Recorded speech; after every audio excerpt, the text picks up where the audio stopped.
I wish I was making this up. I wish this was just another twisted story from the internet, but it happened. To me. My husband was having an affair with my student. And not just any affair, he was her sugar daddy.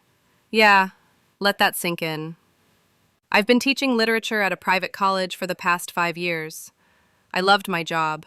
I loved shaping young minds, seeing students fall in love with words the same way I once did. And I loved going home to someone I thought I knew. My husband and I had been married for 7 years. We weren't perfect, but we had history. Inside jokes, shared pain, plans, or so I thought. It started with little things. He was suddenly interested in TikTok. He kept his phone on silent.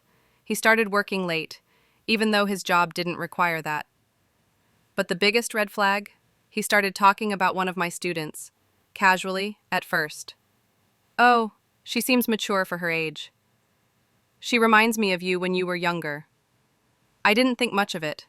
I trusted him. I was blind. One day I got a message request on Instagram from a fake account. No profile picture, no posts, just screenshots, dozens of them. Cash transfers, messages, hotel bookings. The username? His private PayPal handle. The recipient? A name I knew very well. Hers. My 21-year-old student.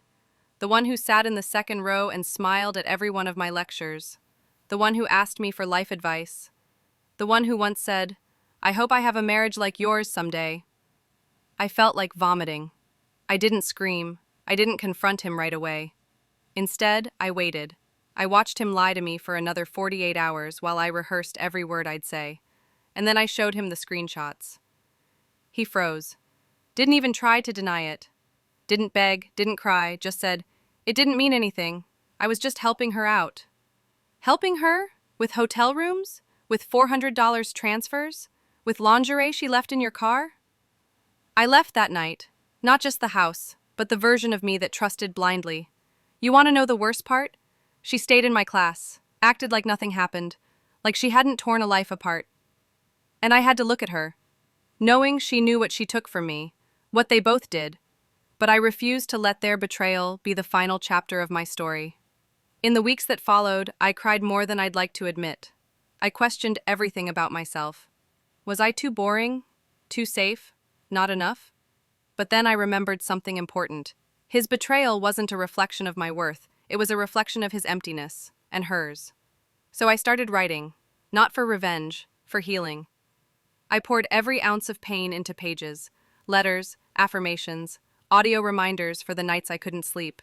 And one day I put it all together. What came out of that pain is something I now share with women who've been where I was, women who feel broken, abandoned, forgotten. I made a healing path.